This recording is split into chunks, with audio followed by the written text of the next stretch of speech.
Our bodies are our instruments, so we need to think about how we're standing when we sing.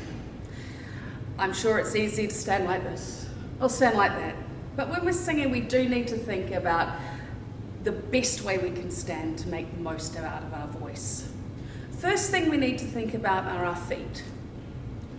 Some people like to stand with one foot in front of the other, some straight on, but try and keep them shoulder width apart. Then we need to think about our knees.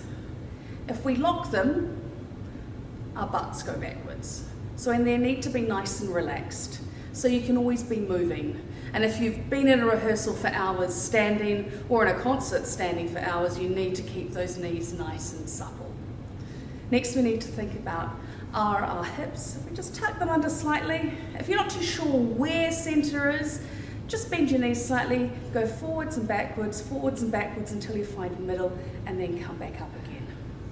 Just remember, we don't want our butts out or too far under. Then we need to think nice and open here. So the best way to find the best place for your sternum is to pop your hands on your heads, then bring your arms down, but keep your sternum where it is.